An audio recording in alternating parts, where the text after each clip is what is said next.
DIY.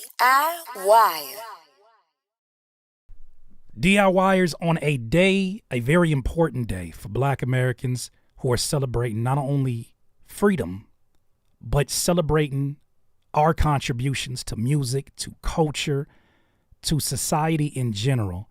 It was a very powerful day in general. That got amplified by a show by Mr. Kendrick Lamar. Kendrick Lamar, of course, had the Kin and Friends concert. And when it said friends, oh, he indeed brought out any and everybody that you can think of to a very, very iconic spot in itself. Formerly known as the Great Western Forum, it is now the Kia Forum. Now, there are so many iconic moments that happen. I want to do my best to break down the ones that I picked up on after a few times watching it, because I've watched it a few times by now. Historical, iconic night. I'm not going to get every single one of them, but I definitely want to shed some light on things that culturally I noticed. And as I shared them online, I started to notice my East Coast friends or folks who didn't grow up out here in this culture, they didn't necessarily understand the significance of. That's what I intend to do, is to highlight as much as that I can, as well as the of course, the obvious moments. We're going to get those out of the way first. Kendrick performing Not Like Us 5 times. Jeez. People say he performed it 5 times. I want to say it was 6 because he didn't perform it, but he was walking out to it. 6 for 6. Oh, buddy. This shirt, it was laundry day. Don't worry about it. All right. I wrote some notes for this whole thing, and I want to make sure that I get all those things right. What is the significance of the Great Western? What is the significance? What is the significance of this show being at the Forum? Formerly the Great Western Forum, now the Kia Forum, is based in Inglewood. It is a historic venue with deep cultural and historical significance in Los Angeles, particularly in relation to West Coast hip-hop and Black culture in general. Known for hosting iconic events and concerts, the Forum has been a central stage for influential artists and pivotal community gatherings. It also boasts a storied history with the Los Angeles Lakers, my team, who played their home games there from 1967 to 1999, creating countless memorable moments and championships. Additionally, Inglewood has emerged as a significant center for Black culture on the West Coast, shaped by its diverse community and rich cultural contributions. The context underscores the powerful statement that was made by Kendrick Lamar on the pop out. It being at the Forum, you got to understand, as a kid passing by this Forum, and one of my first basketball games that I went to, my pops took me to go see one of James Worthy, a legendary Laker, James Worthy's last game. I went and I saw I saw Magic when he returned back to the NBA. I saw that at the Forum. I've been to church services at the Forum.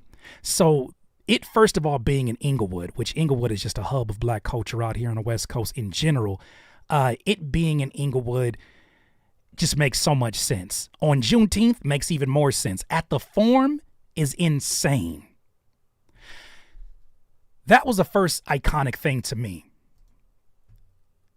Now let's get to some more details, because it did say Kin and Friends, right? Make sure I get this situated where it needs to be. Sometimes you gotta pop out and, oh shit, man. Hold on, let me get this window right, because I want to get all of this right for the edits and all of that good stuff. And shout out to my guy, Toothless, who's been doing all of these masterful edits. Now, I got a few notes here that I want to make sure that I get to. So what I think is really interesting about the success of Not Like Us and how different it sounds from Kendrick's general catalog. For people who have never heard the sound of the West Coast, for people who are not familiar with artists like Draco the Ruler, for artists like Rimble, for artists that really make that their centerpiece sound, right? For artists that you're going to be introduced here. Matter of fact, I had a list. There's so many folks in here. I had a list of people that I want to make sure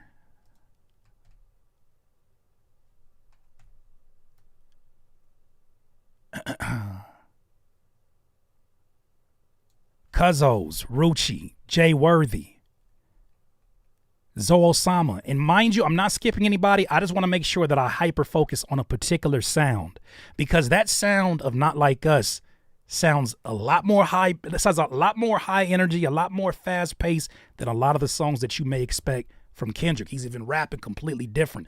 But soon as that song dropped, everybody out here who's familiar with that culture knew exactly what that was and who that was, kind of like a dog whistle too, of like, I got us. This is the us I'm referring to. Problem's another one that now goes by Jason Martin. The thing I think it makes so powerful, the thing that I think makes Not Like Us so powerful in this moment is he prepared the palette for an audience that he has a whole lot more access to, a very broad audience that Kendrick Lamar. He's toured all the way around the world. He prepared the palettes for this type of song, this type of music. And when that song eventually runs its course and people are like, all right, I need to move on to the next thing, he has now opened up the opportunity for people to find their way to a lot of these artists that make this music all the time, right? Not Like Us is a special moment because everything that's attached to it, obviously the Drake beef, obviously the DJ Mustard collaboration, obviously everything that Kendrick Lamar did, the spiritual flows that came through it, everything that goes into it makes it very much an oddity. But the sounds of that are sounds that if you enjoy that, oh my, get prepared for the playlist that was the openers. So I want to kind of shed a little bit of light on, man, shout out to my guy, DJ Head. DJ Head has been somebody that's been a mentor for me for many, many years as an artist coming up, somebody who's given me a lot of advice in terms of making my music, making my music to where more people want to consume it, understanding how to develop myself as an artist. So it is no surprise that the self-proclaimed Coast Guard was the one that opened up this show and brought a lot of these artists together. And there's a Rimble. You got to get to know Rimble. Rimble's hilarious as hell.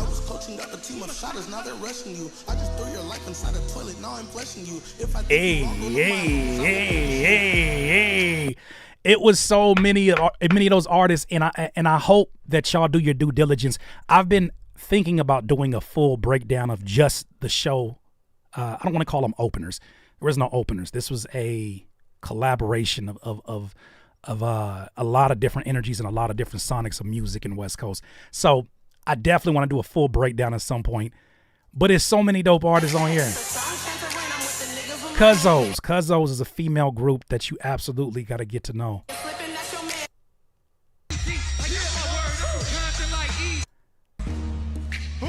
And it's so many artists on here. And the thing about it is, I think once again, I feel like Not Like Us is going to create a void that allows music like this. And I'm not saying that it's only relegated to the West Coast, but it's going to allow music like this to have a larger audience. Who are going to look for more stuff like this. Like, damn, I didn't know that's what it was like. I didn't know what that was the energy. They just needed a little bit of context, and I feel like Kendrick provided that. Another moment that I thought was really, really interesting.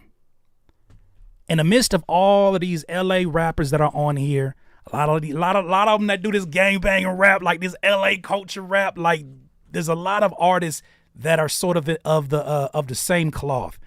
And when it comes to talking about West Coast artists, many of you that are on the East Coast, many of you in the Midwest, or all over the world, you may or may not consider Tyler as a part of that cloth. But what you got to understand is he represents another section of the city, right? Him being from Hawthorne, there's an avatar that fits the music that his music represents, right? Some folks, you know what I'm saying, in different sections may call that weirdo rap. They may call it, them niggas on some other shit. Whatever the case may be, there exists an avatar that is just like Tyler, the Creator, and Odd Future.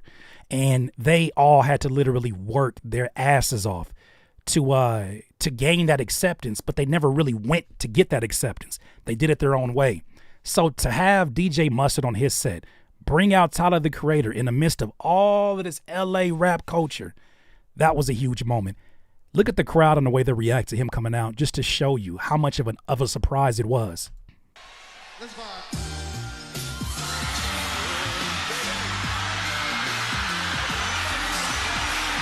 Crazy.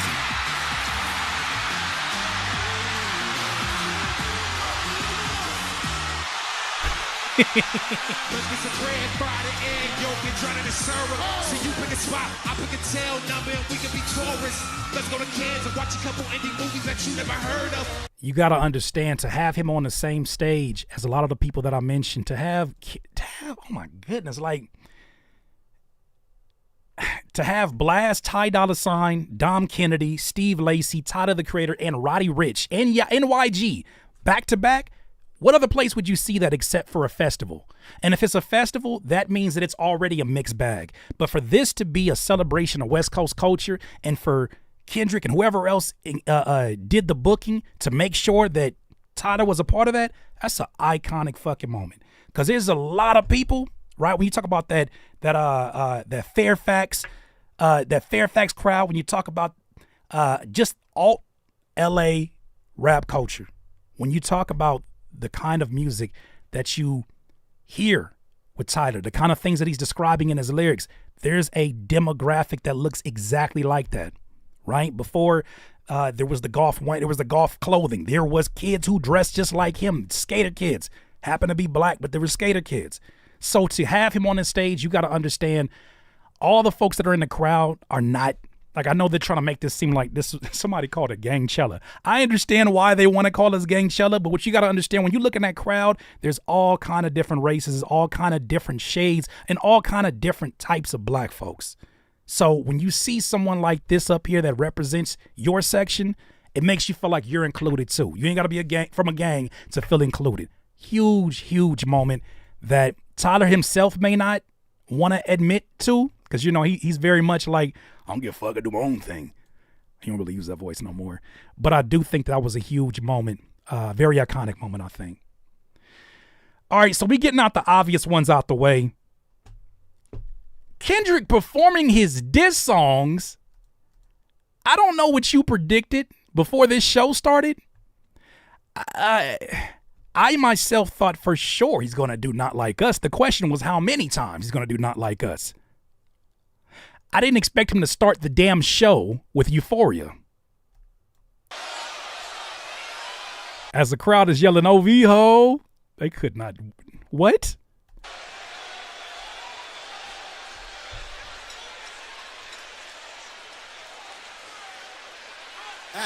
It's the Tycoon Talking Pop Euphoria, also known as 40. This is an honorable mention only because it was in sections, but having E40 narrate this entire show, I think I might have tweeted one time, I want E40 to narrate my autobiography, like the life of my story. Some of you say Morgan Freeman, I want E40 to narrate that shit. Ugh. Like, I just know he gonna say it in such colorful ways. That is an honorable mention for iconic. Tonight's been a beautiful sight to see so far. Sometimes all it takes is one domino to fall to get the momentum going. And the West Coast needed this reminder. Facts. I'm proud of us in this moment. How fitting that it's on Juneteenth. This is a victory lap. Y'all know what I rep. But man, as history has shown, there's always been a fire and a certain kind of spark coming up out of Compton especially. Y'all always rise from the ashes and rise to the occasion. I love when they count you out.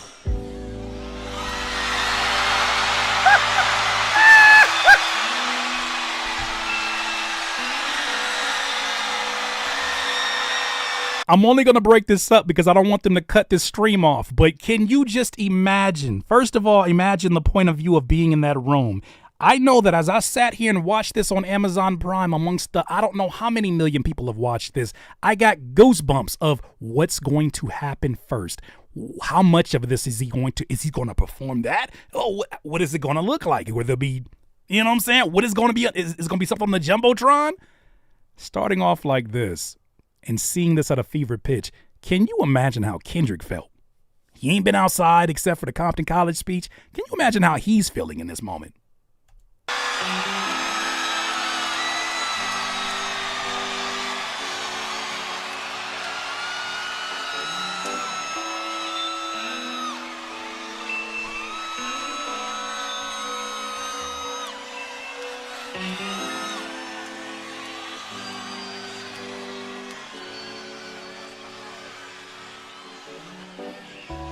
The superpowers get neutralized like the only rock in silence.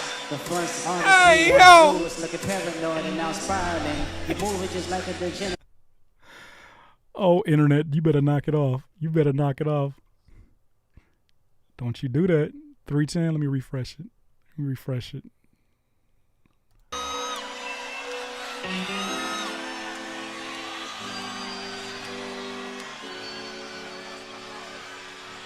Fabricate stories on the family front, cause you heard Mr. Morale, a pathetic master manipulator. I can smell the lines from you now. You're not a rap artist, you're a scam artist with the hopes of being accepted. Tommy Hilfiger stood out, but FUBU never had been your collection. I thought they said that folks don't listen to lyrics no more. They don't care about all that rapidy rap shit. Ain't nobody remembering. They're reciting the words to a 6-minute song, and they haven't missed a beat yet. I make music that electrify 'em. You make music that pacify 'em. I can double down on that line, but spray this time. Random acts of kindness. Know you're a master manipulator and a habitual liar too. But don't tell no lie about me, and I'm gonna tell the truth about you.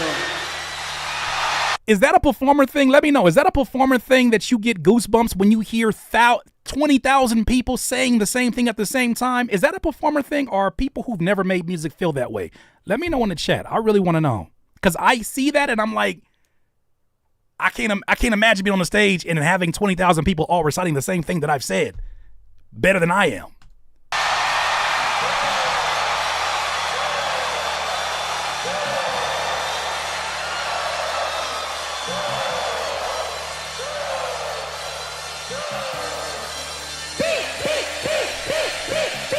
Yeah, I'm out the way, yeah, I'm low, okay. With an island right here for a motor, okay. Thinking about no reaper, nigga, I'm reaping what I sow, okay. Benjamin in the Jackson's all in my house, like I'm okay. Niggas home place in them types that like solo, okay. Everybody wanna be demons till they get chipped by your throwaway. And I might do a show a day. Once a lame, always a lame. Oh, you thought the money, the power, the fame will make you go away? Have you ever played? Have you ever? Okay, nigga, let's play.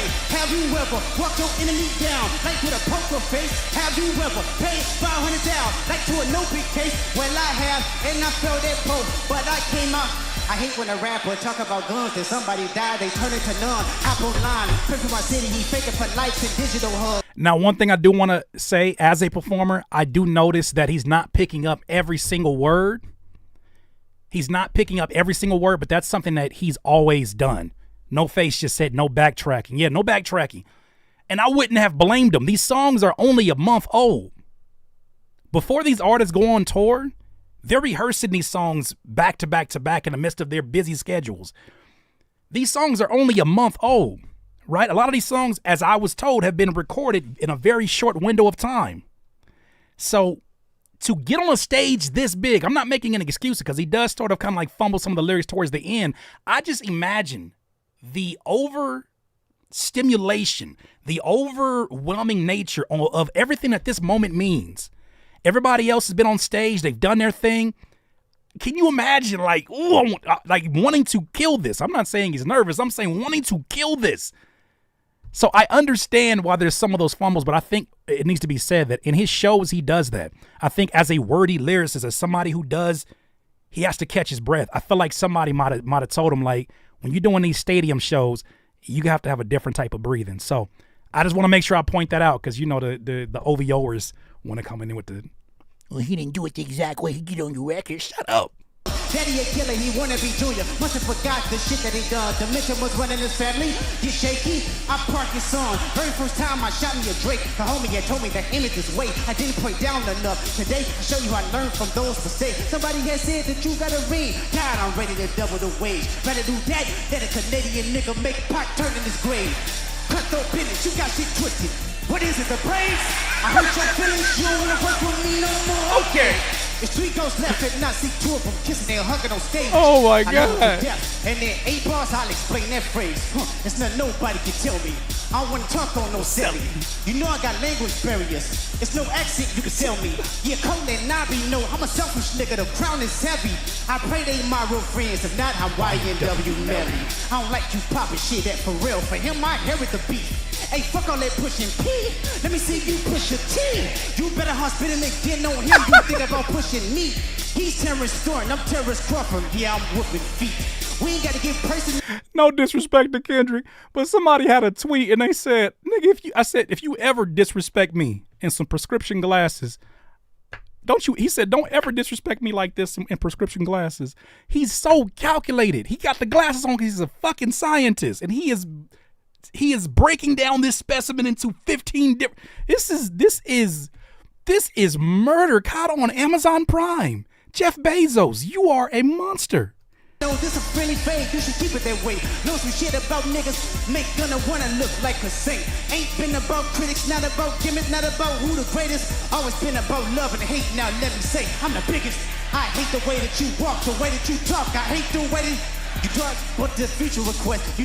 So wait. This is where he starts to kind of fumble, but I only highlight this because you gotta understand being up on a stage. I know it from my own size of audience. I never had an audience that big.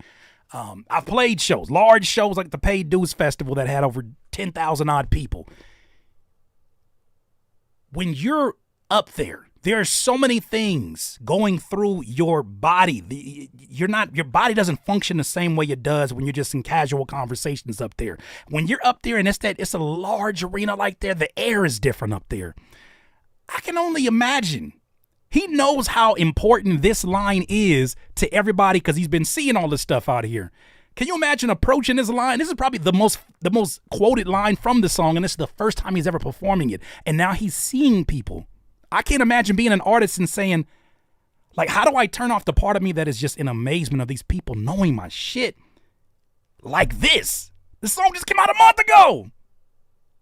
I think there's a lot of things that he's just looking at like this is a fucking beautiful thing. So I just want to mention that. Know that we got some shit. I even hate when you say the word. Some shit just cringe-worthy. He ain't even gotta get. Still love when you see cess. Everything with me is blessed. It didn't even matter. Me dance, wave from my hand, and there won't be no threat. Knowing they call you the boy, where's a man? I ain't seen him yet. Give me Tupac, read back, and I might give you a little respect. Remember. This is how great of a lyricist he is. This is how great of a professional performer he is. He knows he fumbled that line. Okay, cool. This is something I think independent artists can learn from in general. The people don't gotta know nothing, especially if they don't know your songs. They know his songs, right? But they know his songs so well, he could take a bar from the third transition and bring it back in here, and they still go along with it because they know what the punchline is. But then he flips it around and gives a new line that becomes a headline for videos like this. He tells Drake, he says, sell me Tupac's ring and maybe I might give you a little respect. How you freestyle that on a stage like this? This man is a professional. I ain't seen him yet. Give me Tupac, read back, and I might give you a little respect. Remember, hey, top dog. Crush my middle name and still walk around with that. I love it. I don't like when you, only you like being.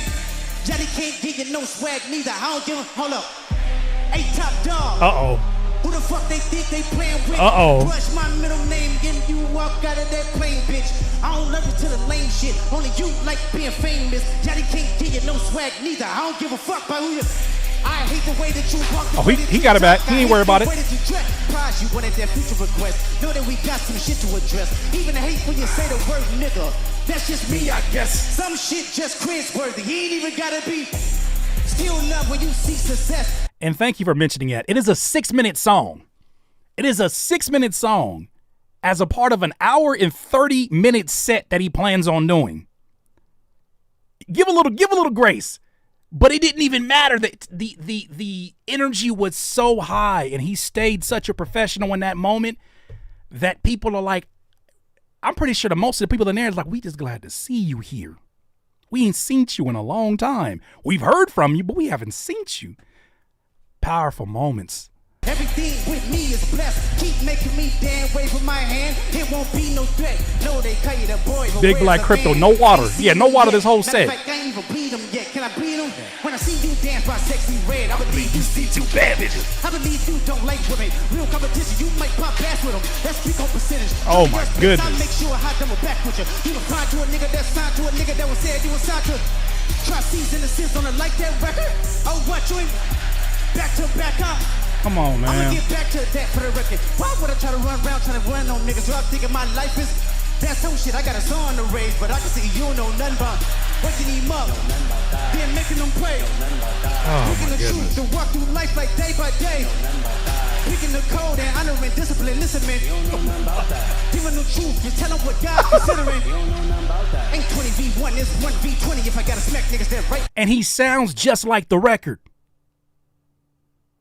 He sounds just like the record. There is no back vocals. He sounds just like the record. That's a tremendous amount of pressure to put on yourself. I don't care how long you've been doing this. And he does it. Somebody said surgical. Surgically, he does this. It's a fantastic performance, man. With you. Yeah, bring them on two, I kill them on two. Being better stay right with you. And my battling goes so AI. Nigga feeling like Joe Will Wallstein. Funny, he was in a film called AI. And my 6'6" telling me to off feed. No auto song. Yeah, OV ho niggas is dick rider. They run to America to imitate heritage. They can't imitate this. What I learned is niggas don't like the West Coast, and I'm fine with it. I'll push the line with it. Pick a nigga off one at a time with it. We could be on a 2-hour time limit. Don't speak on the family. It can get deep in your family court. Go against me and my family court. Someone go bleed on your family court. I'll be at New Hard King, get the fried rice with a dim sub and a blammy. Tell me your cheesy fam. We can do this right now on the camera. Hey, fuck y'all niggas, I don't trust y'all niggas. I'll weigh one figure and fuck y'all niggas like Phil go put y'all niggas, they put y'all niggas. Nobody never took my food. Whoever that's fucking with them, and fuck the industry too. If you take it there, taking it further. That's something you don't want to do. He ain't broke us. Family, do you know how sweaty you know how out of shape? First of all, because I've been in here. You know how much in shape you gotta be to perform this and not break a sweat? He just up there. That hat didn't tilt not one time. It stayed at the same place. He put his hood on, hood off. You know what? Speaking of fashion, because when you talk about the culture, you got to talk about all factions of it. It is not just the music. There's a lot more that goes into it. Did you see this? For further context, I don't know what y'all expected to see of Kendrick going up here. I know that he's been really adventurous and really in different trends when it comes to his fashion. You wonder why he had the black and blue jeans, the black. You ever had the black top and the blue jeans and the Nike Shox? Let's break this down. Well, I believe this is the 93 Source Awards. Pac had a very similar get up here. So it's once again, this is another opportunity to put some respect on Pac's name. Somebody gonna have to tell the truth, and I'm gonna tell it. That's how you pay homage. You don't use the man's voice for your AI diss songs. That's not how you do it. When you care about the culture, you don't do that. A man.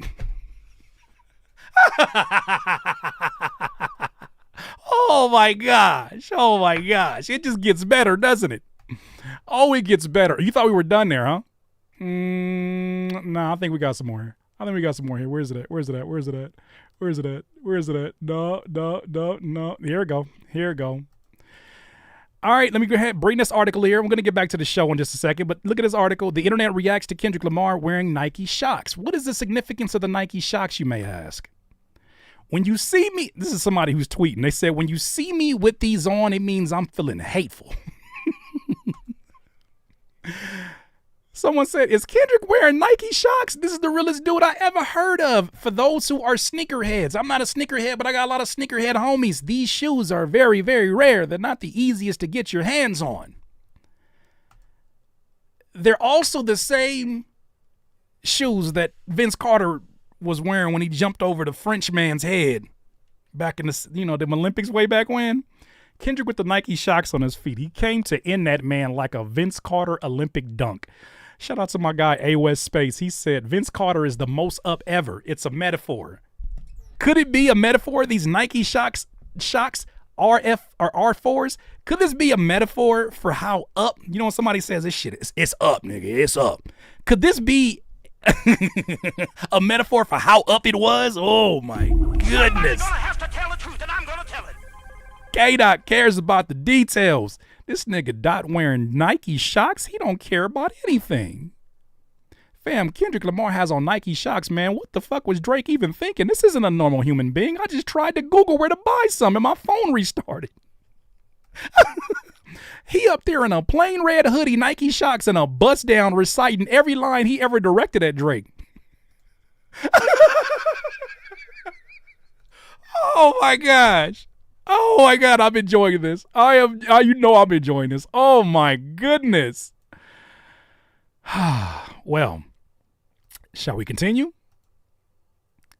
So, what is the next thing I want to bring up? We have to bring up Kendrick performing this song 11 times. But what makes this even more iconic is the fact that, I think many of us knew, especially because we know how instrumental Dr. Dre was in bringing Kendrick's name out to the masses when he gave him that ultimate cosign, when he started to have a hand in his music and started to mentor him along his way. People understood that Dre was going to somehow be here. Now, I don't think that any of us expected that Dre was going to be part of the introduction. There's another honorable mention of an iconic moment. We didn't think that Dre was going to be a part of introducing Not Like Us towards the end of this set. I know I'm going all out of time, but we're going all over the place. We're going to get to everything, I promise you. Look at this. So Dr. Dre just performed in California Love, and Kendrick, and he's leaving the stage. He's like, man, shout out to Kendrick. It's one of the greatest to do it. He said that. And now Kendrick is like, hold on. We're not done yet. Hold on, Dre. You ain't gonna say nothing else before, we continue the party? Yeah, okay. I'm gonna just need a moment of silence for this. I see dead people. This was my mood the whole show. Wait a minute. This is my mood the whole. Let me forget. Will you please give props to the Amazon camera operator? Whoever you are for the culture, or someone prepared you to make this a cultural moment. Since when? I mean, y'all used to it because I give y'all multiple angles on my live stream, but I'm doing this from home. Since when we seen a stadium show with somebody performing, and for every single hit, wop, wop, wop, wop, wop, there's another camera angle that pops up. Somebody knew his song. You hear me? Operating that camera like that. Give them a raise. Bezos, open up that other eye and give him a raise. Give him a raise. He deserves it. I'ma do myself. Why you pulling like a bitch, ain't you? Trying to strike a chord, and it's probably... Hold on. Peep the dance. What dance is that, Kendrick? You guys recognize that?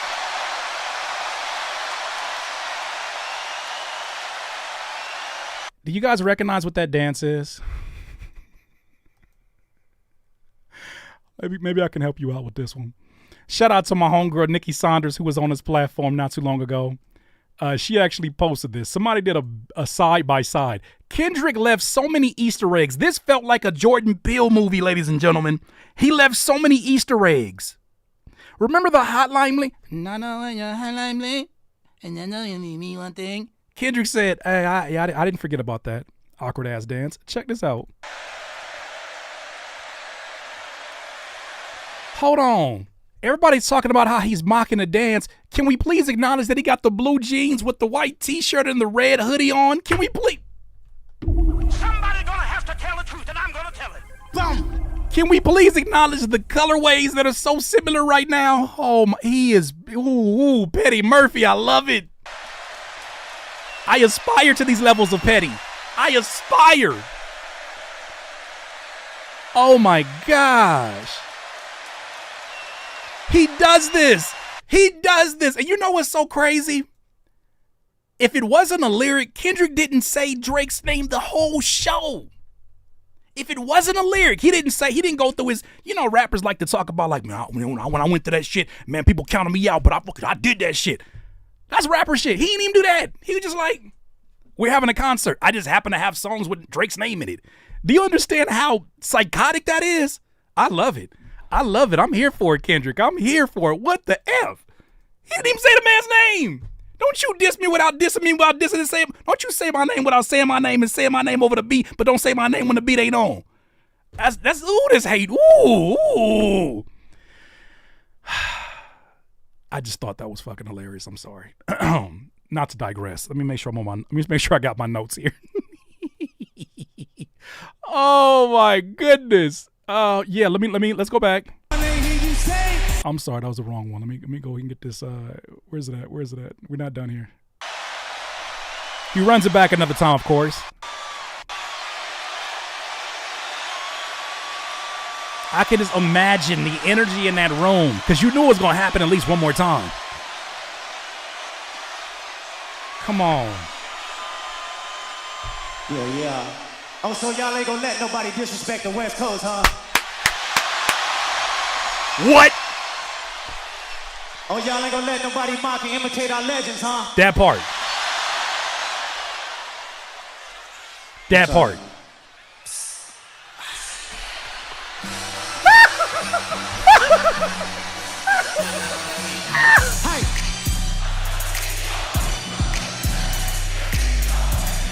Fam, I'm not even gonna rap the song for the second time. Y'all got the first verse. Y'all take care of it.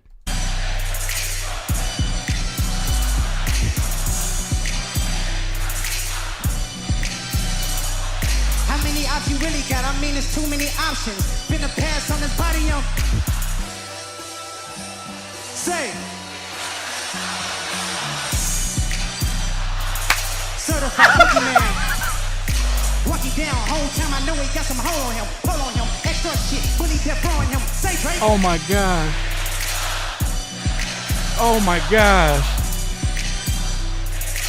Just make sure you hide your little sister. Do you know, for those of you that have never been to a church,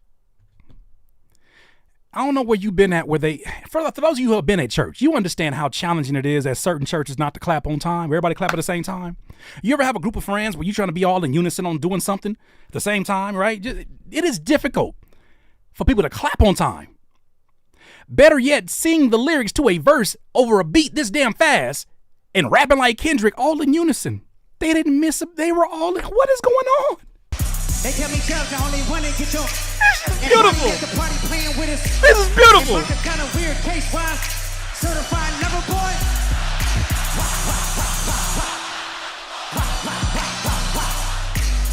Why you trolling like a bitch? Ain't you trying to strike a chord?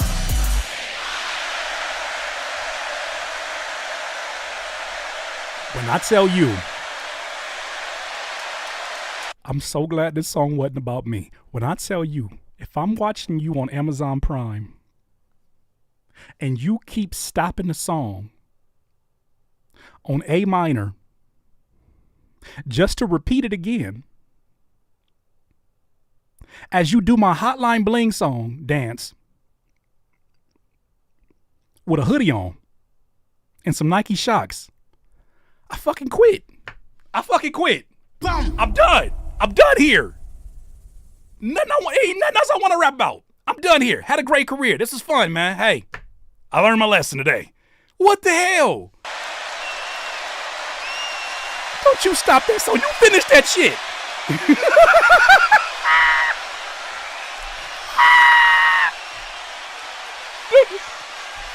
He put his finger up for one more time. The man turned into Babe Ruth. It's going over there. He turned into Babe Ruth. One more time. Right side, one more time.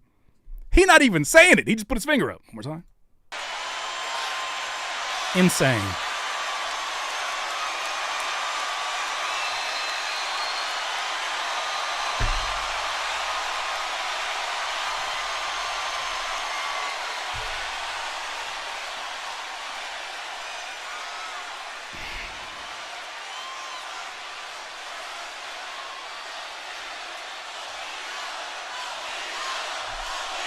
They're rapping the bridge at the end. If you remember my breakdowns that I did when that song first dropped, I said, you don't understand how important that bridge is at the end of the song. That's just as important as any other lyrics on the song, because you give an opportunity for the audience to now join in with you.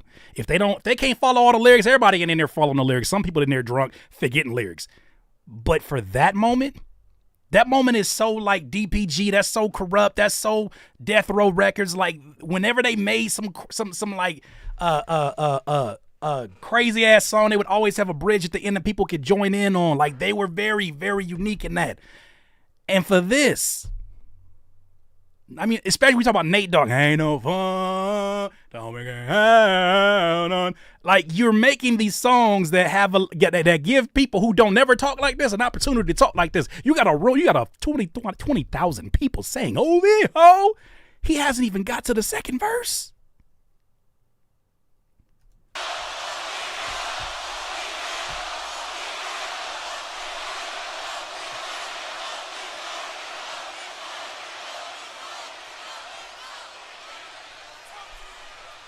One more time. Kendrick is on this stage dominating with the energy of somebody who wouldn't look out of place in a grocery store.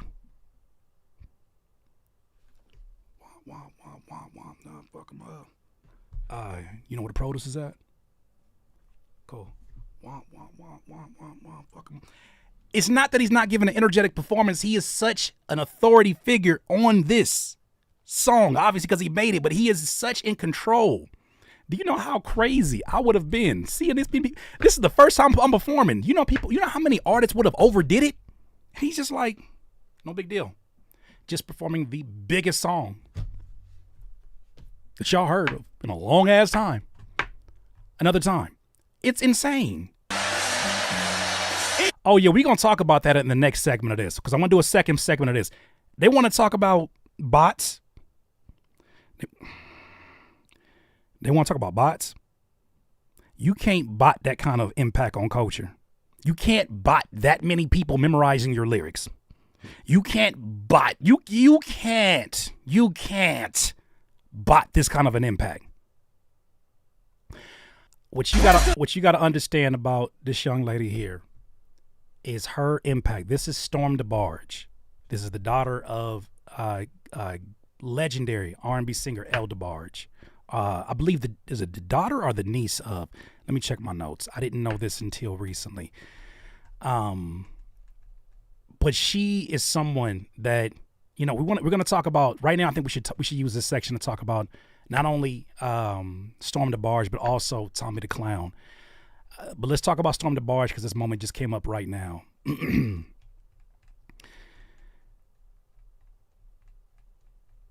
Pulling this up right now. Did a little bit of extra research. Want to make sure I get all my notes here right.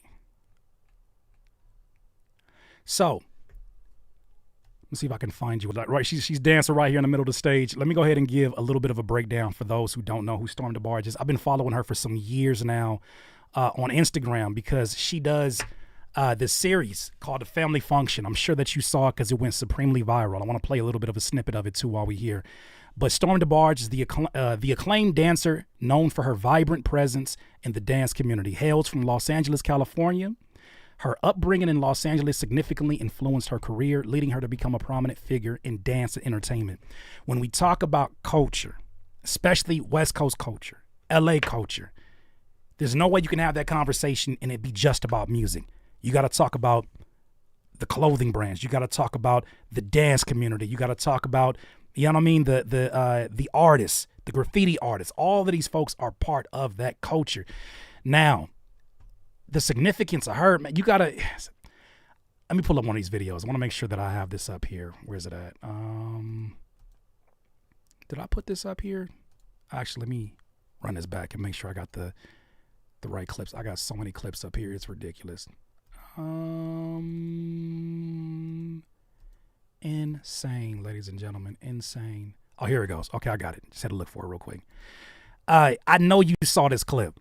So she's gone viral more than a few times, dancing to very popular songs. The string's about to get flagged anyways for this. I don't care. It's worth it. Y'all need to get to know. Like, what you got to understand is that the West Coast and more so LA don't come together for people that don't remind them of other people that they've come up with. Everybody represents sort of an avatar. Like I look at Storm DeBarge and I think about my homegirls who used to dance. I think about like nights that we all kicked it and the things that they talked about and they were with. You see a little bit of your friends out here being represented. Now, when this goes viral, you start to see a piece of your lifestyle, a piece of your surroundings now being broadcast to the rest of the world. And there's a sense of pride that you see. Even the whole idea of the family function, which is something that she's part of the creation of. There's many videos on here. You should definitely go check it out. Just put Storm DeBarge and then put Family Function. You'll see a bunch of these up here. It highlights a lot of the folks from the dance community. Just great energy. And it's energy that's needed on a Juneteenth, right? Especially as you start to highlight Black joy. And I saw a lot of Black joy on that stage that I couldn't be more proud of to see and witness. Now, I'm going to double back a little bit here so I make sure that we cover this. Do I have this still open up here? Here it is. All right. Now, let's highlight Tommy the Clown.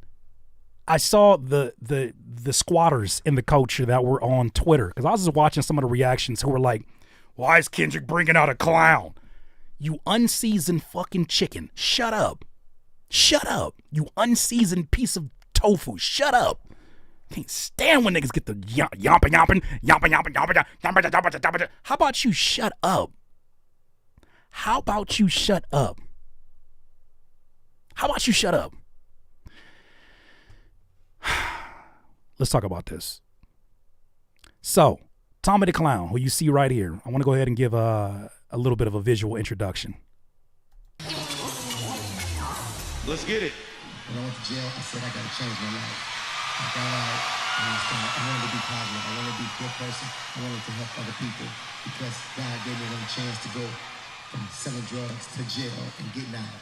So I had to become this positive person. And we encourage, our mission is to encourage kids to get off drugs, gangs, and a negative part of life and become something positive. You hear that in the background? That is Tommy the Clown explaining what his story was of trying to create something after he came out of jail, trying to create something that the kids could get into that would keep them productive, keep them out of the dangerous streets and keep them in there and do something that can absorb a lot of that energy that the youth have that may be used in different situations. You know, it's interesting to me how many people don't recognize when we talk about gang culture, we talk about LA, and we talk about how these gangs came to be. There's many different stories that get highlighted. One story that doesn't really get highlighted enough is that a lot of the Black kids at that time, the Black teenagers, weren't invited to be a part of the Boy Scouts like other kids their age. So these sections, these groups, these gangs were created as a sense of community, right? Community revolutions in progress. Like these are opportunities for that energy to go elsewhere since you're not going to invite us into your Boy Scouts. So in the lineage of that, you have somebody like a Tommy the Clown who's very, very, very, very necessary and very important. I remember coming up and just seeing all the different shows that I would go to. He would be on that bus, his very infamous bus, and you would see him in all of the clown dances or the T Squad is what he called them. I would see them on that bus, or I would see them like anytime I would go to a park out there in LA, they would show up, and it's just great energy, and it's allowing a lot of folks to have another place to funnel that energy. Tommy the Clown, born Thomas Johnson, is a pivotal figure in Los Angeles dance culture. Matter of fact, I'm gonna play this in the background as I read this. Tommy the Clown, born Thomas Johnson, is a pivotal figure in Los Angeles dance culture and the originator of clown dancing, which evolved into crumping. Starting his career in 1992 as a birthday party clown, Tommy developed this unique dance form to help inner city youth channel their energy positively in the aftermath of the Rodney King riots. Through his performances and the creation of the Battle Zone dance battles, Tommy has provided a creative outlet for many young people, steering them away from gangs and drugs. His work has garnered international attention, including being featured in David LaChapelle documentary Rise. And he continues to inspire and engage communities from his dance academy and workshops. Somebody's gonna have to tell the truth, and I'm gonna tell it. So you unseasoned chickens on Twitter, you unseasoned chickens, this is a reason why you have, why is the clown on stage? That's the reason why you have it, you shitheads. This is powerful. And the fact that he's introducing every single one of them. I see some of these respected news outlets, hip-hop outlets that are like, Kendrick watches as one of his fans is dancing in front. Shut up. There's not no fan. This is somebody that's part of the T-Squad. Just unseasoned chickens. Shut up. Just unseasoned chicken. You wash your chicken in Dove soap. I can tell. I don't want none of your chicken. Anyways, These are two very, very significant moments that I think those who are out here understand. When you see that, I got just as excited to see Storm DeBarge come up on stage as a lot of the rappers that came up on stage, because it's like, damn, you're including everybody, Kendrick. You could have made this moment just about you right now. You include everybody in this. Everybody, even if they don't rap, you include them into this. Can you imagine some of these kids at the beginning of the year that were mapping out their year trying to see what this is going to be? Would they even know, hey, you would be performing and dancing at the biggest, probably one of the biggest of your life, rap concerts with Kendrick Lamar at a sold out Forum in Inglewood on Juneteenth, and people will be cheering crazy for you. Somebody gonna have to tell the truth, and I'm gonna tell it. Man, you don't fucking know. You don't. And there's a reason why you don't know. And I'm only informing. I mean, this is the part of the thing that I think if we know better, we need to gatekeep. But I think this is more so about informing so you can sit your unseasoned chicken head ass down. I can't stand folks get on Twitter, get a platform, and be like, what's with the fucking clown, bro? What's with the clown? You niggas stink. Go clean your room up. Anyways, that was two of the moments. I want to make sure that I highlighted that. Now, you cannot talk about this moment. Now, I already said that there was a lot of artists that were up here on stage.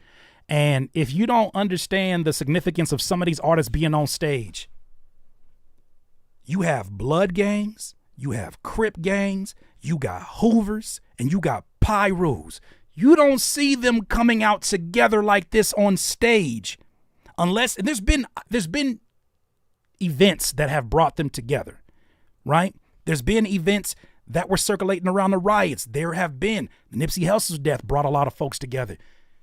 This is different because you're looking on that stage, and I'm going to play a clip right now. You're looking on the stage and you're seeing people that want to be on stage together. This is a moment for the West Coast.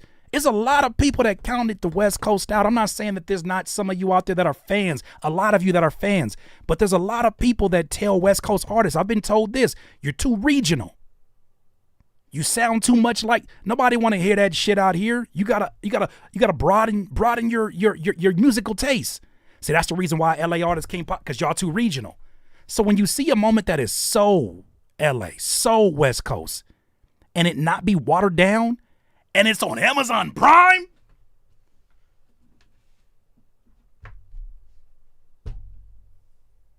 like this is like the culture Super Bowl.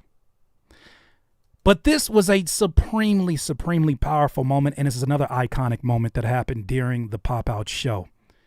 Kendrick unites LA gangs on, of all days, like I said, a celebration of Black American culture, Black American joy, Black American freedom, Black American contribution. Like, it gives me goosebumps just to say that out loud because it means something to me. Having them all come on stage together and they want to be there.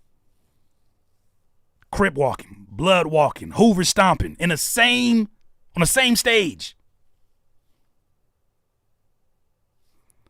I'll let Kendrick take it from here. Come on.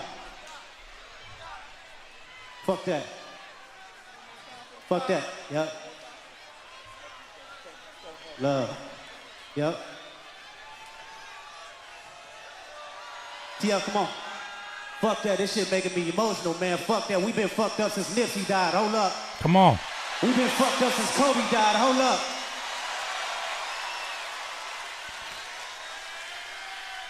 Hold up.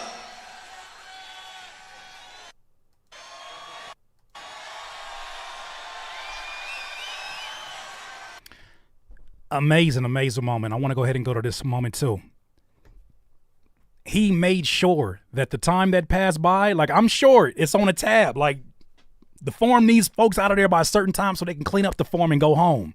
He's saying, look, hold up, I don't care. We need to make sure this moment gets captured. So he brings together so many different hoods together for this moment, this picture. And from the stuff that I've heard in terms of like interviews that are circulating around it, you heard a lot of them backstage talking about like, you know what, we need to work together. We should work on something. I don't think y'all understand how huge that is. And for it to happen on a moment like this, on Juneteenth.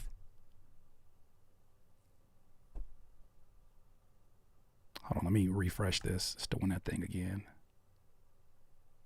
Let's go to 119, 119, 119. Here. This shit ain't got nothing to do.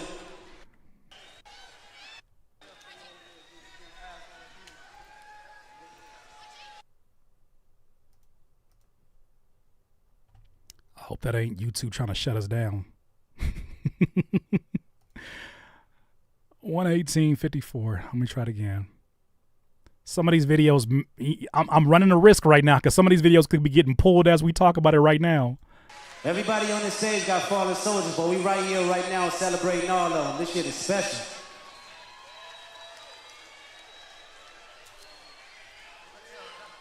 All talented individuals.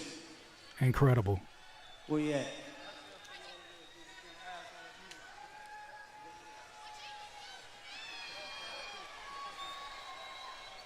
Incredible.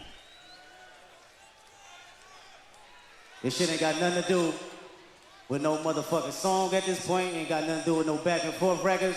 It got everything to do with this moment right here. That's what this shit was about. To bring all of us to motherfucking together, you know what I'm saying? That's what this shit is about. That shit gives me goosebumps to see this. You know, and I saw some folks, and I think it's important that you address as much of it as you can. I think some folks see this and they say, well, it's unfortunate that a diss song had to bring you all you people together. You know, some of the people who talk like that, who say, you people, be wearing them Karen wigs. It's a shame that something like this had to bring you together. You know, Glasses Malone says something I thought was really powerful. Wartime brings out the patriot in a lot of people as well. We never talk about that, though. When countries are at war, they bring the patriots out of people, the patriotism out of people.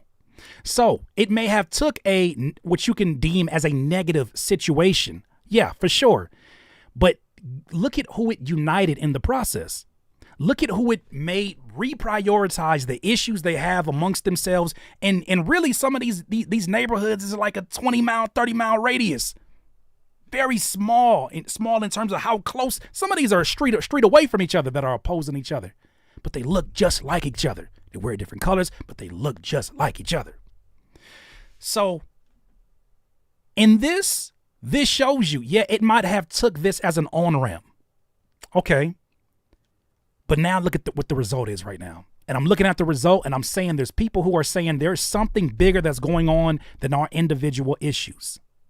Because we could have issues for a lifetime based upon the bloodshed that has happened. But in this moment, this is bigger than all that.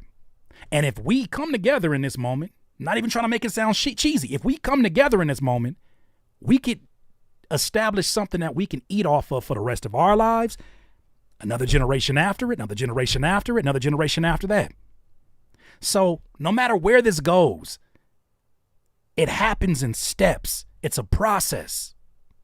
And it just so happened that the on-ramp to get it to this process was a back and forth between someone, and I don't think it's really Kendrick versus Drake. I've been saying this the whole way through. I don't think this is about Kendrick versus Drake. This is about culture versus colonization. This is about culture versus an idea of how culture should be treated. Matter of fact, if you don't mind, I'd like to take a quick little detour and I want to play you this video that I think is really significant in this moment. Because she breaks this down really, really brilliantly, and I want to make sure I highlight this video. As much as I'm giving you my thoughts, I want to make sure I highlight this video as well. I love the way that she verbalized this. So this young lady's name is Chelsea Bree Janae, and she had a lot to say after this concert, and I put up as a title, Culture versus the Colonizer. Can we let her break this down for a second so you can get a little bit of context of what is being said? She articulated this brilliantly. This rap beef was never about two dudes disliking each other. This was never about Kendrick going crazy on Drake because he said some slick shit in a song. Kendrick's hatred for Drake runs so deep because it's not just about Drake. I think he hates everything that Drake stands for, everything that Drake is. And in an ideal world, if hip hop was protected and gatekept the way that it should have been, and if hip hop hadn't been turned into this mainstream, commodified, hot mess of a genre that it is right now, an artist like Drake wouldn't exist. And he certainly wouldn't be, like, regarded as one of the leaders of the genre. Y'all gotta remember, through this whole beef, one of the biggest and valid critiques that Kendrick has had for Drake is that he interacts with hip-hop in a way that a Colonizer would. He's just here to stack his own coins. He's not here to build, uplift, or really create anything with any true artistic integrity. The dude is not from here. He has literally come here and cosplays as the people that are on stage. Do y'all realize that? The people that are on stage are living the life that Drake and other corporate manufactured artists are pretending and cosplaying to live. There are people on stage who have had people who have died at the feet of this culture. There are people who have lost loved ones who, when they say the culture, it has a different tinge, a different energy around it. They take a different type of pride in it, right? It's almost like when you think about the power of your family name. And if you hold that in a proud light, what that means to you to be a so-and-so. When you look at this is how folks treat this culture.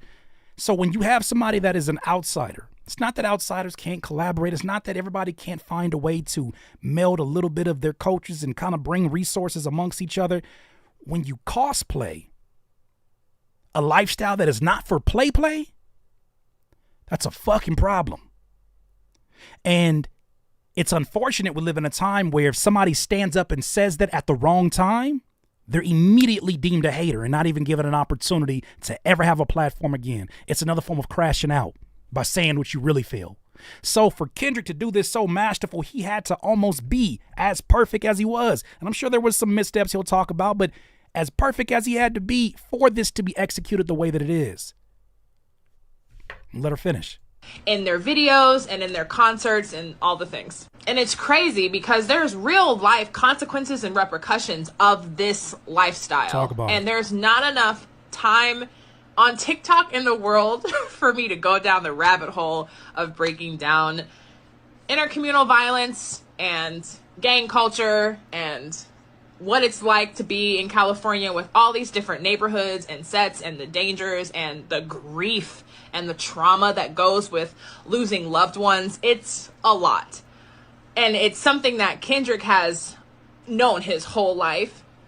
And he has real people that he has lost to this culture and this lifestyle that people like Drake are pretending to live. When you look at it from... Can you imagine that? I'm going to let her cook. Can you imagine that? Somebody's gonna have to tell the truth, and I'm gonna tell it. Can you imagine someone who is sampling your culture, sampling your lifestyle, and now is able to run with whatever you allow them to sample, and now they're seen as a pioneer. Now they're seen as a leader on it. Now they're seen as somebody who put you on. Now they're seeing it as you are biting off of them. Now they're seeing it as if you say anything that is opposing this person who gave you such a grand opportunity to collaborate with them because he's such a large artist, you're seen as a hater. How many people with somebody with power like a Drake who does that, how many times do you think he can get away with it? Well, he's had about a 15-year run to do so. I don't think it's always been like that. I think that he was very strategic about it in the very beginning, but I think it got to a point where the train went off the tracks and he just, what are you going to tell me? I got UMG backing me. What the fuck are you going to tell me? I'm me. Well, pride comes before the downfall. That angle, Drake's very existence as a rap artist is fucking insulting. And so for Kendrick to pull all these people on stage after playing Not Like Us like 5 times and say, like, it's bigger than me. It's not about back and forth. Like, this is like history right here. any moments of unity like this at this scale, and then for it to be streamed on Amazon, like the power this man has is insane. Really makes that Euphoria bar hit different, where he says they tell him run to America to imitate heritage, but they can't imitate this violence. Hello. Dude literally had different sets and gangs from across Southern California on stage together. Like, dudes are crip walking in blue chucks next to dudes waving red flags, and it's all love. What is going on? Kendrick used this space to remind us that at the root and at the creation and the architect of the genre is people just like this. See all these gangbangers on stage and these kids and these dope ass dancing women, and it's all love on Juneteenth. Like, this is the blackest thing we've seen in a minute. It was never. Let me mention something, and this is an opportunity to say it. I was going to keep it away from this because I think that allies and those from different races, like obviously I am someone that is mixed, right? I identify with all things black. It's just what I am. It's who I am. It's who I've been. It's in my blood. Remember my auntie said it one time. She said if I put even a drop of chocolate inside milk, is that light-skinned milk? No, nigga. She said it's chocolate milk. Me being a black man and understanding the significance of Juneteenth, I need those who are allies, right? I saw somebody in here that says, Kendrick likes tacos, so he's obviously Mexican. I need you to just take your pride away from this for a second. I need you to, Asiano, I need you to take your pride away from this for a second. What you got to understand is black pride is not exclusion of your pride. What this is on Juneteenth is a celebration of black Americans. And so on this day, to see black boy joy, black girl joy, black excellence on stage, on a fucking Amazon Prime stage for millions of people to see, and ain't no issues, nobody having fights, it ain't no Source Wars type bullshit we seen, to have that on that stage, to see young black kids on stage dancing the way that they dance and having fun. It ain't the kind of dancing you see like with a sexy red, in the way that I feel like the powers that be try to affect what they highlight. When you see that on stage, you allow us as black folks to have that moment. This is not a moment of, well, what about me? No. If I say I like oranges, that don't mean that somebody is apple racist, nigga. That means that this is a moment. Allow folks to have that moment. Allow us to have that moment without making it, well, that's the problem. There were Latinos and there were white folks. So there were a lot of people in there. Shut the fuck up for a second, please. Please. Juneteenth is a celebration of black Americans and the freedom. So when I see that, I just have to call that for what it is, because I need you to understand. Nigga, don't let all the smiling and shit don't let all the high yellowness fool you. Don't let all the beige rage fool you. I know who I am. But just don't do that to this moment. We obviously know how much and how important brown folks are, Latino folks are to hip hop, to LA culture, absolutely to LA culture. But you gotta stop. You gotta stop. I'm only trolling. Go do that somewhere else. This isn't too important of a time. Don't do that here. Don't do that here. Don't do that here. Don't do that here. There's a lot of places to do that. Not this moment right here. We've been waiting a long time for this moment. So I just had to make sure I said that, because we don't play that. We're not playing that. We're not playing that. We're not playing that. This is not an exclusion of anybody else's culture. I hate it when you get us in a situation where we show black excellence, black pride. We show appreciation for the things that we have all gone through. And you just see so much joy on the stage. And the first thing you think about is, it ain't just black people up there. That's toxic. Please do some soul searching and show pride in yours. Ain't anybody taking your pride away from you. Don't do that now. That's not on Juneteenth. Come on now. Never two men against each other.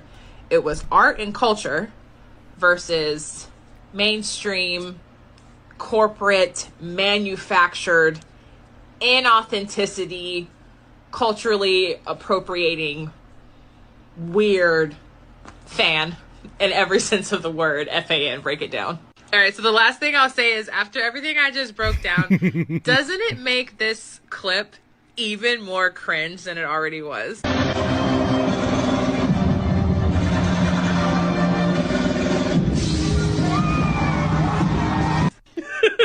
Nigga was doing Fortnite dances.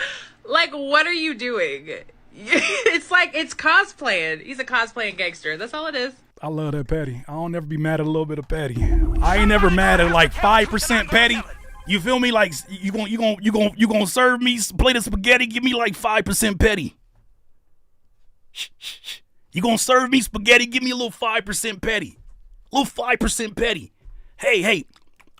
What does it need? Salt? No, a little petty, please. Petty for me. Give me a little petty. But yeah, when you look at it from that perspective, you got to ask yourself, what are you doing up there? Is this culture something that is just to mock? Like, you got to understand, I know a lot of, and this is where I think this is such a powerful moment. I don't want to make it just about me because I want to break this down, but can I just tell y'all a little bit about myself? I know when you guys, a lot of y'all see me, and you've only seen me in one light, me being in this media space, which I could talk about that all day long. Getting into content creation and people trying to help you become more media trained, you start to talk very proper. You start to overpronounce your words. And when someone that looks like me, that talks proper in the moment, they immediately think, oh, he's whitewashed. Oh, he doesn't know where he comes from. He doesn't know who he is. They try to dilute my entire story. I am not a street dude. I am not some gangster. I'm not trying to convince you of any of that. But what I'm telling you is that you're not going to stop the stories. You're not going to stop the impression that it made on me. It has been living in all these different parts of LA, South LA, living in West LA, growing up in Carson, right? Living in Long Beach, living in Compton for a short period of time. Living in all these different places, even like something that's not even like rah-rah like that in Downey. Living in all the different parts of IE, Rialto, San Bernardino. Every single hood has a little bit of something in common. And if you take from it what you can, I don't mean take from it like a colonizer, but if you allow it to build your character up, build up your thick skin, it can prepare you for shit like this. It could prepare you for being in a space here where I get crucified on a daily basis, where people are trying to question my blackness. They're trying to question who I am and where I came from. So in a moment like this is so powerful because it gives an opportunity for y'all to get to know another side of me. So I just want to let y'all know, don't ever let it get it twisted. I know who I am and who the hell I am. It may not look like it. I may not always talk like the culture that you're talking. It may not always, sometimes I make it a little bit proper. But fuck it, I know what my experiences was. So I just say, and it's a shame, right, Jonathan Clark? A black person talk articulate, people look at them and say they're not normal. But I feel like we're getting into a time period now where that's becoming. We're getting into a period now where it's. I don't want to say the word is acceptable, but people are starting to recognize, oh, you're an avatar. You remind me of this one dude that used to stay in my hood. He was cool as hell, right? He was a square. He never bothered nobody, but he lived in the same neighborhood as everybody else. He just chose a different route. Matter of fact, you know what? I'm going off script a little bit, and I want to stick to this, but this is a cultural conversation, and this is therapeutic for me to say, because I don't think y'all understand. For somebody like me, like, a lot of these conversations may shock some people because they had a certain mindset of who they thought I was. But I love these conversations nonetheless. So let me see if I can find, matter of fact, I'm gonna just play this off my phone. So this is a gentleman talking about, folks who are not street dudes, but I guess would be considered squares that grew up in the same environment. Listen to what he had to say. And I wish I could find this clip. I don't know if I can find, where does the clip come from? Let's see if I can find the details on it. But I would love to have, what is this at?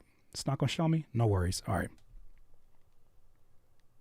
Always try to make sure, like, my friends that didn't choose the streets, the ones that we consider to be squares, like, I always try to make sure I tell them how proud of them I am. Because they the strong ones. They the tough guys. They the ones who didn't break. Most of us broke early in life, man. We fell to the pressure. We fell to the temptation. And they came outside the same hood and walked past the same temptation, all the shit that's going on, the peer pressure, and they stayed focused. They stayed focused. They ain't let that shit break them. All the girls calling them lames, not wanting to give them no pussy because they considered to be a square and corny and all that shit, and they still stayed on course. They didn't break. Then you got us that going in and out of jail, and we come home and motherfuckers praise us like we did something so good.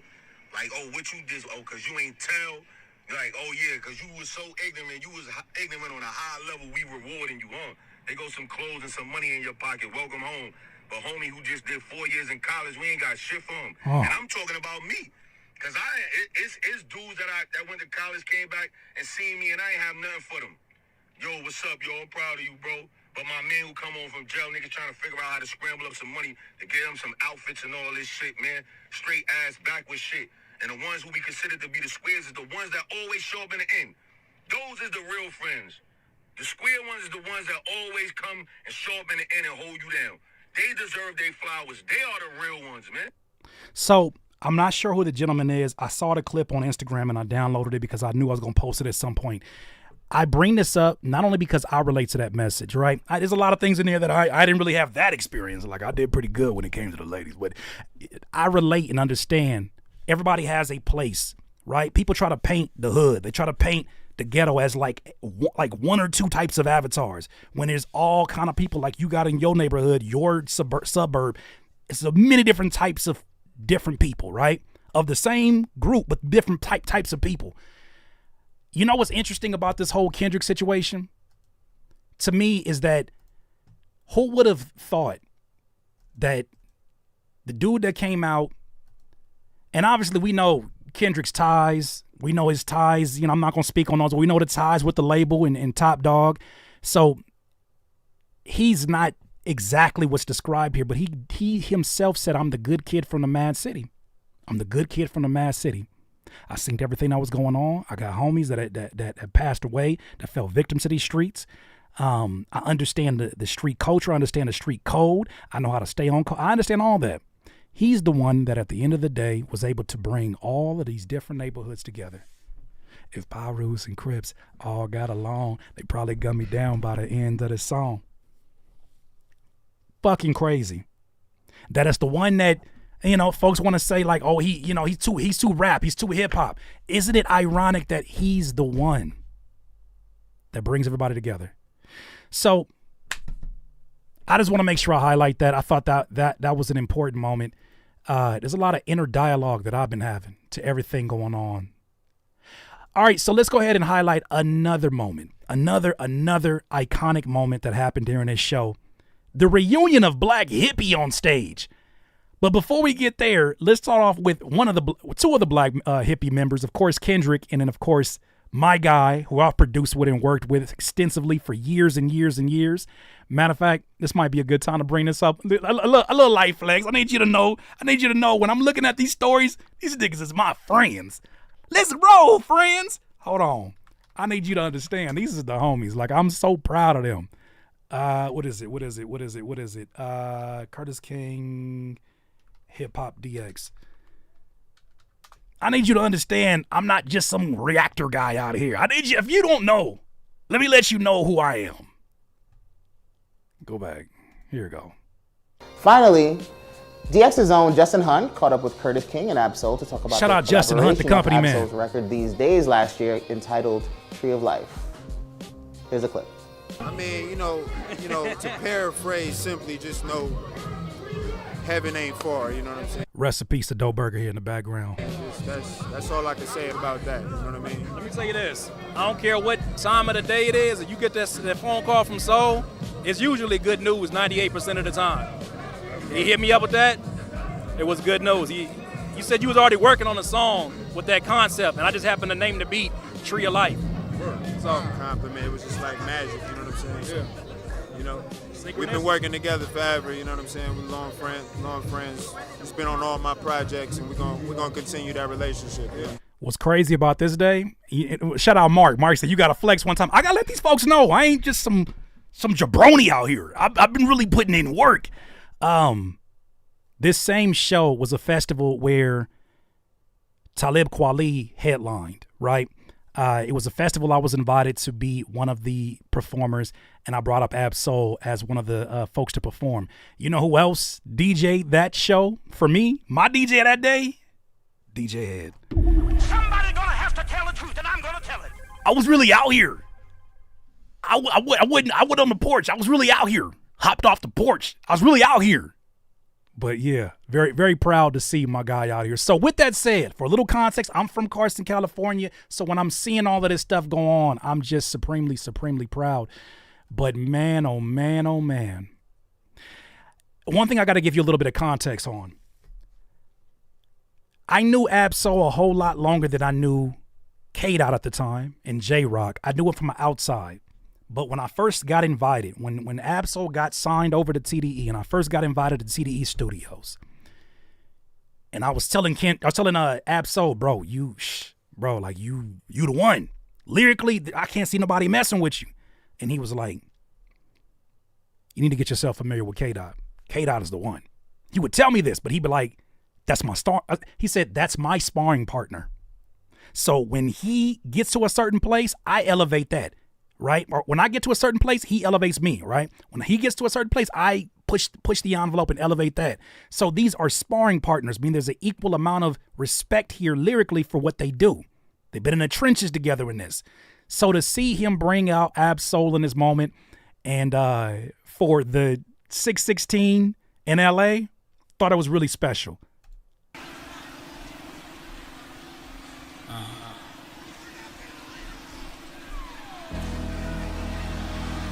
Solo, Ab-Solo, Survival. I guess somebody lied. Smells like somebody lied. I don't see no motherfucking fire. What's up, Doc?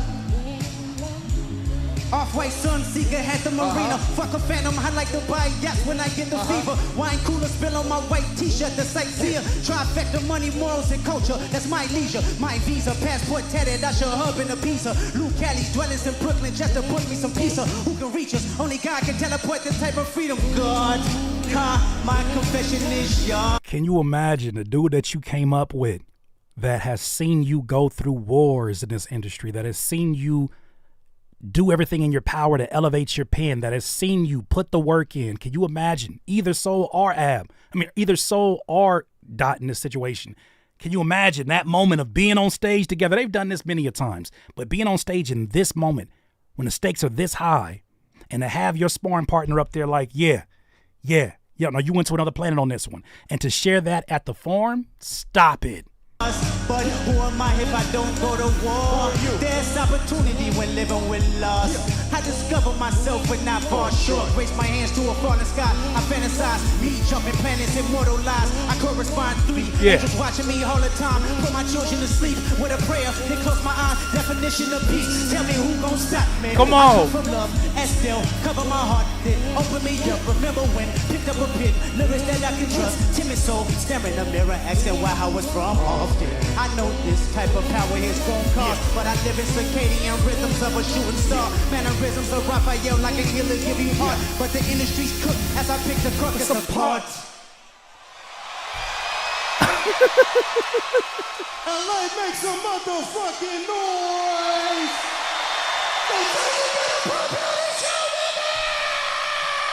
You know, I feel very, very grateful to be able to speak from this perspective. In that, I don't care if you think it's flexing or not. I don't give a shit. Turn me up some. I feel very special to look at the show, and I remember seeing them grind it out. I remember. You were conflicted. No, I remember. There was a studio session. I spent the night at TDE Studios one time. I was trying to get something for Schoolboy Q. We ended up working on something. It didn't end up being something that got anything, right? I think I sampled a Beatles record. He was like, we ain't never getting this shit cleared. Whatever. Spent the night. Woke up the next day. Folks come in the studio. Kendrick come in the studio. Soul come in the studio. And he say, Soul asked me, you want to be in a video? Music video? And at the time, I'm just a producer in this space. And I'm like, yeah, why not? What video was it for? He said, it's for Turn Me Up Some. You want to see a very young Curtis? Peep it out. Fuck the world. Let me see if I can get a little bit of that. Here we go. I think it's here. Over. On apocalypse, I'm a hub city's novel. Full of spit, dive in, I'm about to drool. You drown trying to backstroke on concepts that I wrote. All right, I'm trying not to get this stream taken down. but you recognize the song. Run it up, run it up, run it up. I think it's coming up right now.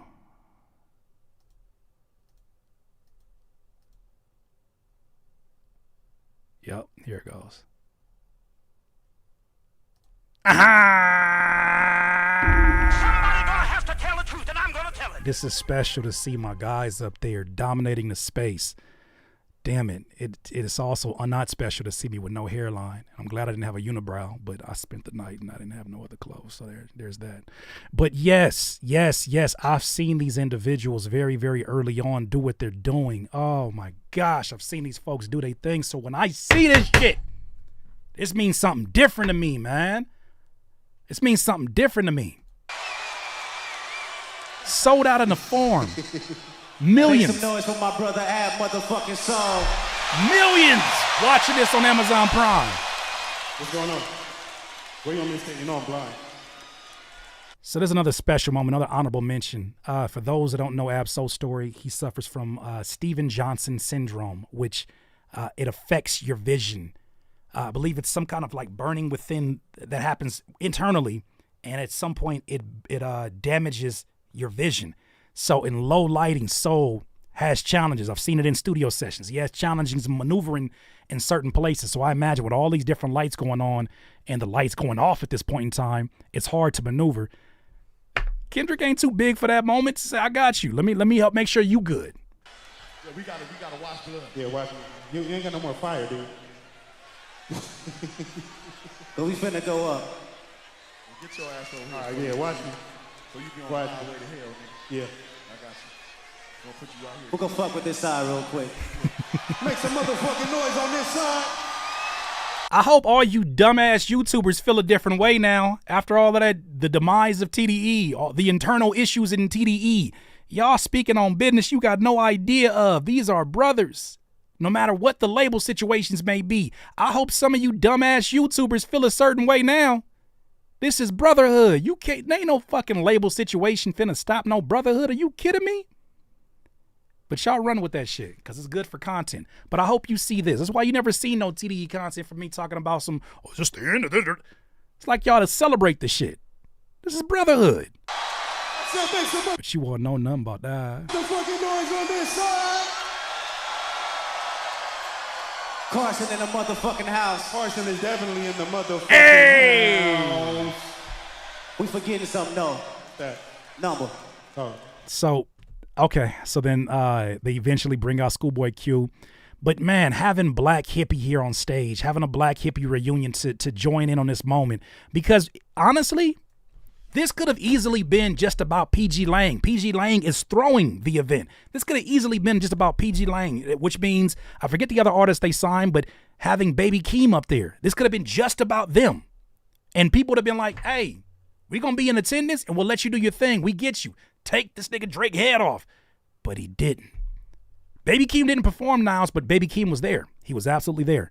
I've seen some of the pictures that were there. It's a lot of folks that were there, and I want to break that down as we go. This is probably the longest breakdown we ever did, but damn it, I don't want to miss any details.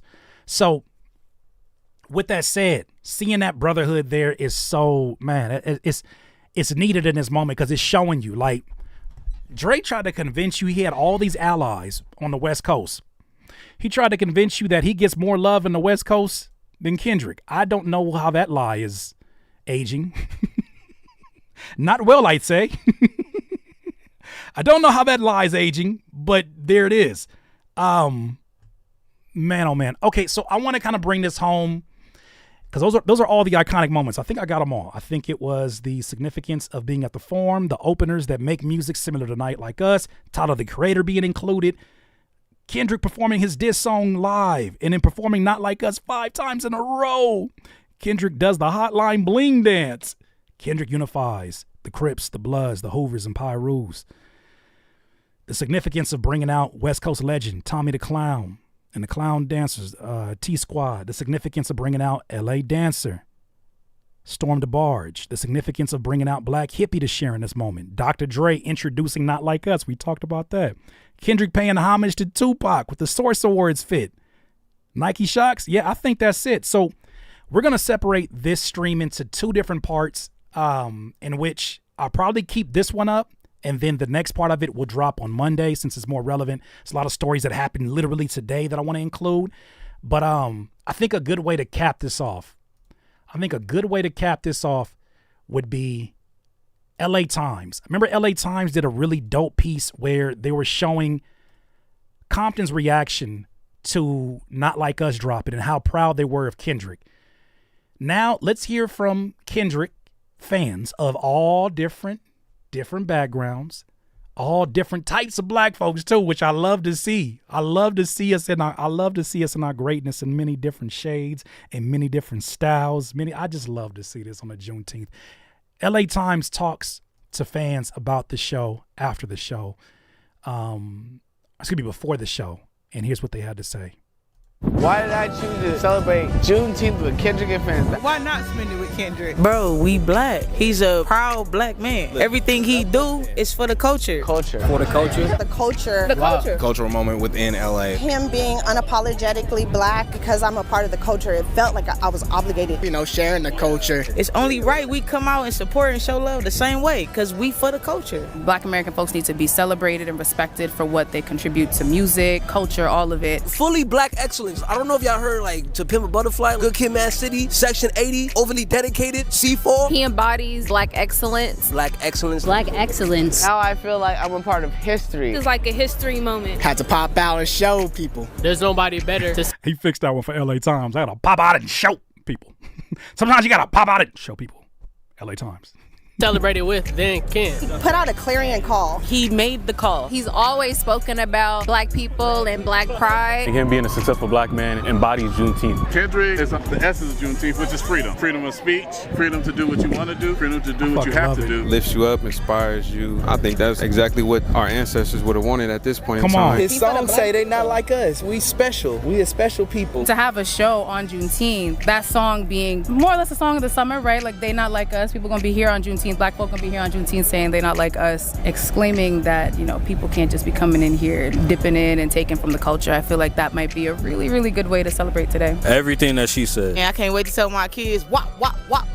Look around. It's full of communities, full of love. He speaks for black people. We're not a monolith, but as a people, we are one. Kendrick Lamar's music allows you to feel. We're not a monolith, but as a people, we're one is a powerful statement. We're not all exactly the same, but we all are of one.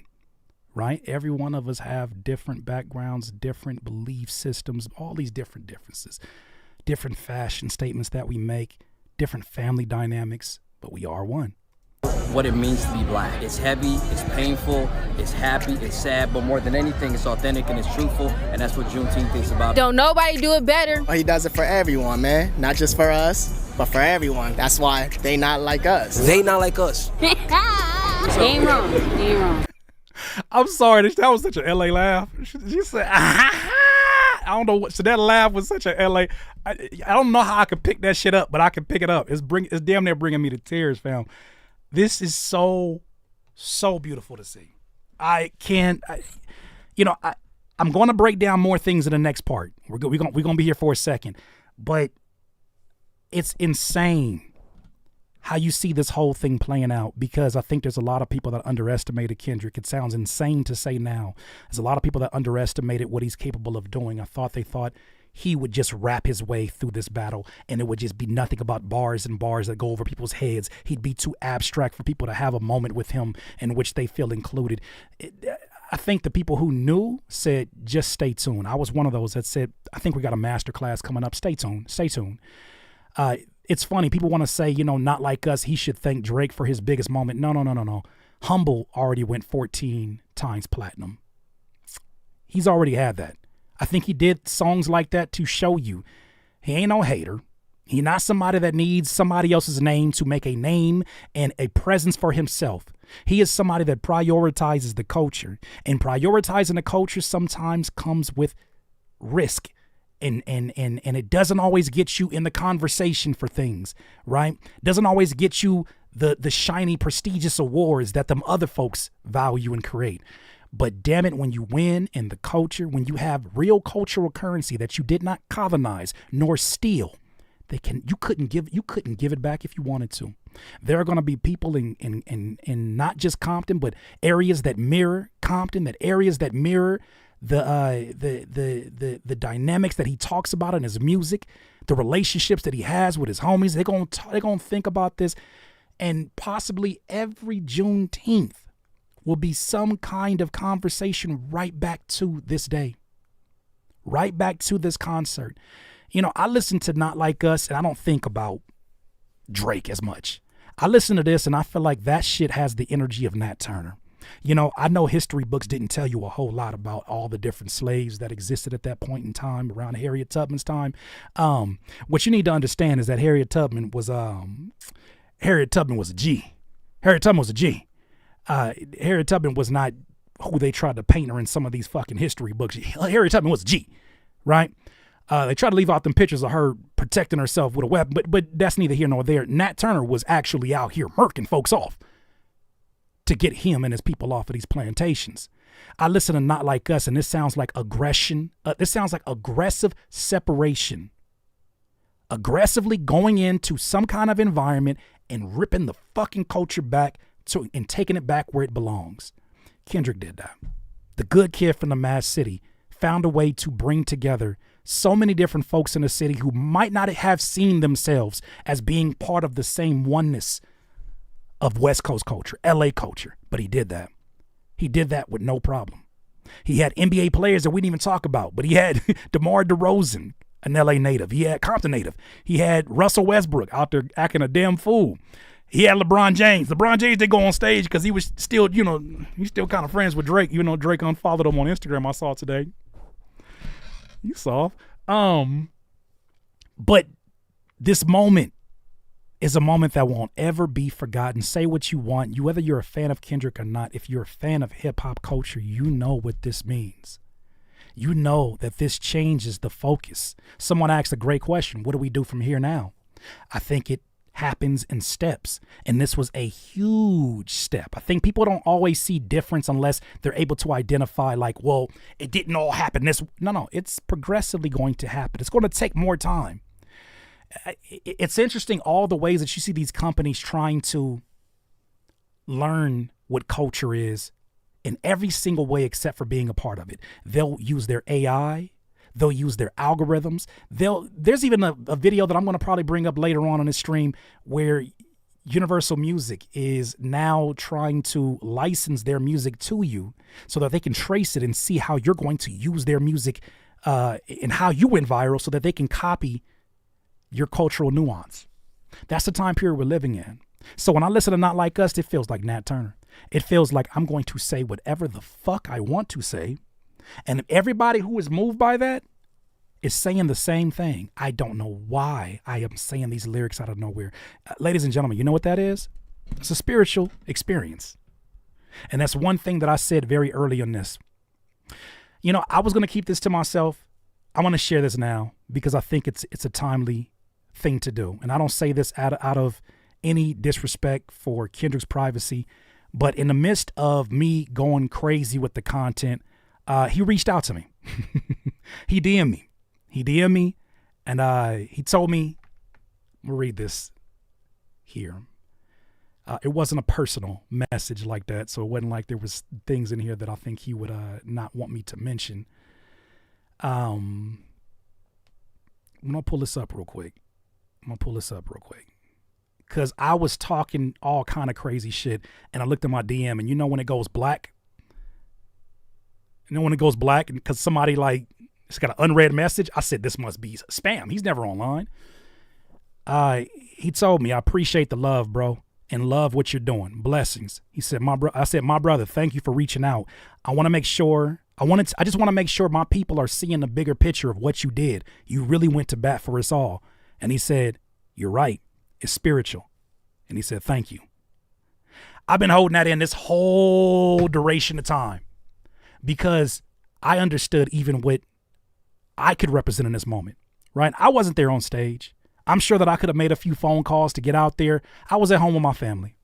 And I have been one of the content creators that has created content, even sometimes to a fault, about my West Coast upbringings, about the West Coast beats I love so much. It doesn't always perform well.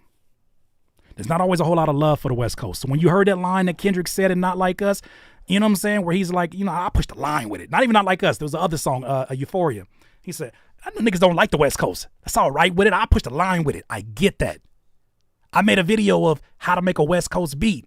It didn't do nearly the numbers that everything else does, but please check my stats. I've been here and I continue to be here.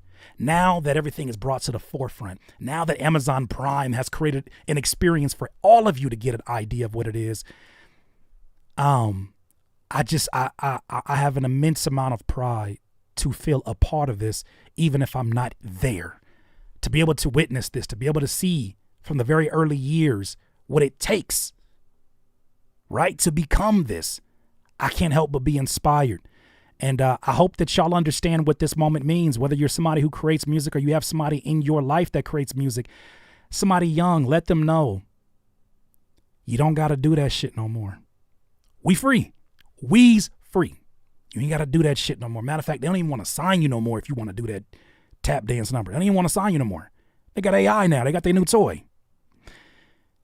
Authenticity never left, but the focus went where other things were cheap tricks, fast food meals. That's shifting again. Kendrick has created a moment that has created a void. Because we know that Kendrick, after he does this run, he got a music video he's shooting on Saturday for Not Like Us in Compton. After he does this, he like Kawhi Leonard. He gonna disappear and go back to his peace and his family.